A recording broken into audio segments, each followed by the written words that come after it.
जय हिंद दोस्तों। आज की इस वीडियो में हम राष्ट्रीय अंतर्राष्ट्रीय स्तर के जो महत्वपूर्ण करंट अफेयर्स हैं उनको डिस्कस करने वाले हैं। सबसे महत्वपूर्ण फैक्ट्स पहला जो आपके लिए है, फिनलैंड को नाटो का 31वां सदस्य बना दिया गया है। यदि आपसे पूछे नाटो में कितने सदस्य हैं, वर्तमान में 31 सदस्य हैं। और नाटो की फुल फॉर्म क्या होती है भी पूछी जा चुकी है। उत्तरी अटलांटिक संधि संगठन यानी कि नॉर्थ अटलांटिक टेरिटरी ऑर्गेनाइजेशन के जो महासचिव हैं जेंस स्टोलटेनबर्ग। तो आपको ये भी ध्यान रखना है कि नाटो के महासचिव कौन है, जॉन स्टोलटेनबर्ग हैं। उनके अनुसार जो तुर्की के सर्वसम्मत वोट है बदौलत फिनलैंड को गठबंधन का 31वां सदस्य बनाया गया है। तो गठबंधन का 31वां सदस्य कौन है, फिनलैंड है। ध्यान रखेंगे फिनलैंड, नाटो फिनलैंड। नाटो की स्थापना यदि आपसे पूछे तो 1949 को हुई थी, 1949 को। तो जुलाई 2023 में जो लिथुआनिया में होने वाला शिखर सम्मेलन होगा उसमें फिनलैंड को औपचारिक रूप से नाटो में शामिल कर लिया जाएगा। ये महत्वपूर्ण फैक्ट्स है। उसके बाद फिनलैंड रूस के साथ 1300 किलोमीटर स्क्वायर से अधिक की लंबी सीमा साझा करता है। नाटो में शामिल होने वाला उसका निर्णय वर्ष 2022 में यूक्रेन पर रूस के आक्रमण के बाद सुरक्षा चिंताओं से प्रेरित होकर लिया गया था। इसके अलावा नाटो में शामिल होने वाले जो आवेदन किए गए थे स्वीडन के थे। स्वीडन के आवेदन को तुर्की और हंगरी द्वारा स्वीकार कर दिया गया। नाटो या उत्तरी अटलांटिक संधि संगठन 1949 में स्थापित एक अंतर सरकारी सैन्य गठबंधन है। नाटो का मुख्यालय इंपॉर्टेंट है, ध्यान रखेंगे, बेल्जियम की राजधानी ब्रुसेल्स में। तो स्थापना 1949, बेल्जियम की राजधानी ब्रुसेल्स में इसका हेडक्वार्टर है। सदस्य के मापदंड क्या होते हैं? नाटो मूल्यों के साथ अनुकूलता, लोकतांत्रिक व्यक्तिगत स्वतंत्रता और कानूनों के शासन के प्रति प्रतिबद्ध है।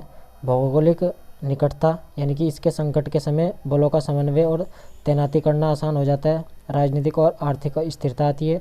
सामूहिक रक्षा के लिए प्रतिबद्ध है। नाटो प्रशिक्षित और तकनीकी रूप से सक्षम सेना तैयार करता है।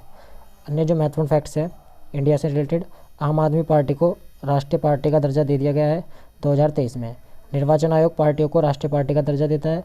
निर्वाचन आयोग ने तृणमूल कांग्रेस, भारतीय कम्युनिस्ट पार्टी और राष्ट्रवादी कांग्रेस पार्टी से राष्ट्रीय पार्टी का दर्जा वापस ले लिया है। यानी कि तृणमूल कांग्रेस अभी राष्ट्रीय पार्टी नहीं है, कम्युनिस्ट पार्टी भी पर राष्ट्रीय पार्टी नहीं है और राष्ट्रवादी कांग्रेस पार्टी भी अब राष्ट्रीय पार्टी नहीं है। वहीं दूसरी ओर इन्होंने यानी कि निर्वाचन आयोग ने आम आदमी पार्टी को राष्ट्रीय पार्टी का दर्जा दिया गया है। ठीक है, अब यहाँ से जो इंपॉर्टेंट ध्यान रखने हैं, वर्तमान में राष्ट्रीय पार्टी कौन सी है? एक तो बीजेपी कांग्रेस, दो तो आपको पता है, बीजेपी कांग्रेस दोनों पता है। फिर मार्क्सवादी कम्युनिस्ट पार्टी जिसको माकपा बोलते हैं, ये भी राष्ट्रीय पार्टी है। बहुजन समाजवादी पार्टी बसपा, ये भी जो नेशनल पार्टी है। नेशनल पीपुल्स पार्टी, ये भी राष्ट्रीय पार्टी है। और आम आदमी पार्टी। तो वर्तमान में कितनी है? बीजेपी 1, कांग्रेस 2, माकपा 3, बसपा 4, एनपीपी 5 और आम आदमी पार्टी 6। तो वर्तमान में कितनी राष्ट्रीय पार्टियाँ हैं? 6 के नाम आपको ध्यान रखने हैं। जनप्रतिनिधि अधिनियम कब का है? 1951 का है, जिसके अनुसार पंजीकृत राजनीतिक दल समय के साथ राज्य दल या राष्ट्रीय दल के रूप में मान्यता प्राप्त कर सकते हैं। मान्यता प्राप्त कब मिलेगी? यदि आयोग ने 4 राज्यों में राज्य स्तरीय पार्टी का दर्जा दिया है किसी पार्टी को, तो वो राष्ट्रीय पार्टी का दर्जा प्राप्त कर सकती है। आम आदमी पार्टी के साथ भी ऐसा ही हुआ है। तो आम आदमी पार्टी दिल्ली में है, पंजाब, गोवा और गुजरात में इनको मान्यता प्राप्त राज्य स्तरीय पार्टी है। राज्य स्तरीय पार्टी दर्जा मिला हुआ है। राज्य स्तरीय पार्टी का दर्जा किसे मिला है? त्रिपुरा में टिपेरा मोथा पार्टी, मेघालय में voice of the peoples party और नागालैंड में लोक जनशक्ति पार्टी। ठीक है, राष्ट्रीय पार्टी दर्जा समाप्ति मणिपुर और अरुणाचल प्रदेश में तृणमूल कांग्रेस की कर दी है। भारतीय कम्युनिस्ट पार्टी को हटा दिया गया है और राष्ट्रवादी कांग्रेस पार्टी को हटा दिया गया है। तो इनका तृणमूल कांग्रेस का एरिया मणिपुर और अरुणाचल प्रदेश का था, भारतीय कम्युनिस्ट पार्टी का पश्चिम बंगाल ओडिशा का था और राष्ट्रवादी कांग्रेस का गोवा, मणिपुर, मेघालय वाला क्षेत्र था। तो राष्ट्रीय पार्टी दर्जा समाप्ति हो गई है। अब जो राष्ट्रीय पार्टी दर्जा शर्तें क्या होती है कि आपको राज्य स्तरीय दल के रूप में मान्यता होनी चाहिए। लोकसभा, राज्यसभा, विधानसभा चुनाव में 4 अलग अलग राज्यों से कुल वैध मतों के 6% मत प्राप्त होने चाहिए या इसके अतिरिक्त 4 लोकसभा सीटों पर जीत दर्ज होनी चाहिए। यदि उनमें कम से कम 3 राज्यों में लोकसभा में कुल सीटों का कम से कम 2% सीट जीती हो। ये इस प्रकार की शर्तें हैं राष्ट्रीय पार्टी के लिए। अब प्रमुख इंपॉर्टेंट फैक्ट जो याद रखने आपको, भारत में प्रमुख आयातक देश सबसे ज़्यादा कौन सा है? अमेरिका है, फिर यूएई है, फिर नीदरलैंड, चीन। चीन चौथे नंबर पे चला गया है। अमेरिका, यूएई, उसके बाद नीदरलैंड, फिर चाइना। तो यूएई, इसको ऐसे ही सीक्वेंस रखेंगे, यूएई, अमेरिका, यूएई, फिर नीदरलैंड और चाइना। नीदरलैंड और चाइना आयातक देश है। प्रमुख निर्यातक देश आयातक जिन्हें हम आयात करते हैं, निर्यातक यानी कि जो जिनसे हम मंगाते हैं, चीन, संयुक्त अरब अमीरात, अमेरिका, रूस। यानी कि चाइना यहाँ पहले स्थान पर है क्योंकि सस्ता सामान मिलता है इसलिए हम निर्यात करते हैं। फिर उसके बाद अमेरिका, संयुक्त राज्य अमेरिका, संयुक्त अरब अमीरात यूएई दूसरे नंबर पर, अमेरिका तीसरे नंबर पर है। और आयात में अमेरिका, आ से आयात, आ से अमेरिका, तो ये ध्यान रहेगा। चाइना का कहीं भी पहला स्थान किसमें, केवल निर्यात में है। निर्यात में सर्वाधिक निर्यातक वाला जिला जामनगर बन गया है। भारत में गुजरात का जामनगर शीर्ष निर्यातक जिला है। इसे वित्त वर्ष जनवरी 2023 में मूल्य के संदर्भ में भारत के निर्यातक में लगभग 24% की भागीदारी की है। तो आपको फैक्ट डायरेक्ट याद रखना है, सर्वाधिक निर्यातक वाला जिला जामनगर गुजरात का है। उसके बाद भारत का सबसे बड़ा व्यापारिक साझेदार यदि आपसे पूछे तो व्यापारिक साझेदार कौन बना है, अमेरिका बना है। कौन बना है, अमेरिका बना है। उसके बाद दूसरा नंबर किसका आता है, चीन का। साझेदार, व्यापारिक साझेदार, तो व्यापारी कौन होते हैं, अमीर लोग होते हैं, अमेरिका बना है। दूसरा नंबर किसका है, चीन का है। तीसरा नंबर किसका है, तीसरा नंबर संयुक्त अरब अमीरात का है। चौथे पर सऊदी अरब और पाँचवें पे सिंगापुर है। सीक्वेंस आप ध्यान रखेंगे। इसके बाद यदि आपसे पूछे भारत का पहला डिजिटल साइंस पार्क कहाँ स्थापित किया जाएगा, तो नरेंद्र मोदी द्वारा केरल में इसका उद्घाटन किया गया है। तो आप ये डायरेक्ट ये ध्यान रखेंगे कहाँ पर है, केरल में है। यदि आपसे पूछे जो प्रधानमंत्री विशेष सशस्त्र बल मैदान है रीवा मध्य प्रदेश में आयोजित होने वाली राष्ट्रीय समारोह के मुख्य अतिथि रहे। इसके द्वारा इस वर्ष का राष्ट्रीय पंचायती दिवस है जो 24 अप्रैल को मनाया जाता है। भारत में पंचायती राज के 30 वर्षों का प्रतीक है। किसका, 30 वर्षों का प्रतीक बनाया गया। यह संविधान संशोधन जो 73वां संविधान संशोधन था 1992 में हुआ था, उसको जमीनी स्तर पर विकेंद्रीकरण के इतिहास में एक निर्णायक क्षण साबित हुआ।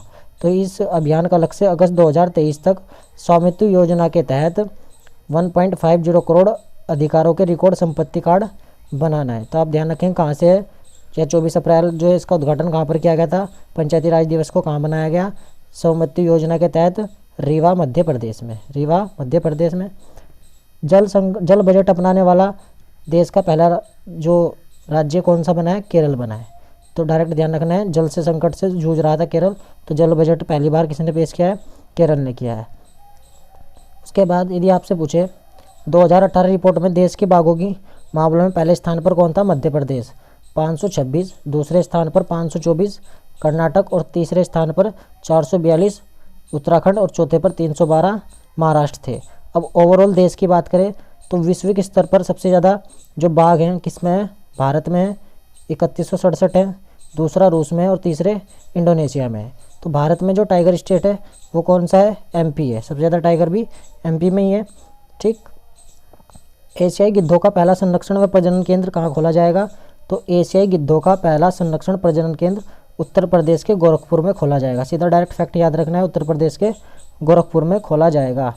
एशियाई कुश्ती चैंपियनशिप 2023 कहाँ हुई है, तो इसका जो संस्करण है एशियाई कुश्ती चैंपियनशिप 9 अप्रैल से 14 अप्रैल तक 2023 तक हुई थी। 36वां संस्करण है, अस्ताना कजाकिस्तान में हुई थी। अस्ताना कजाकिस्तान में हुई एशिया कुश्ती चैंपियनशिप में भारत के पहलवानों ने 1 स्वर्ण 3 रजत और 10 कांस्य पदक जीते और पदक तालिका में कुल 14 पदक जीतकर 7वां स्थान प्राप्त किया। तो ये ध्यान रखेंगे 7वां स्थान प्राप्त किया था।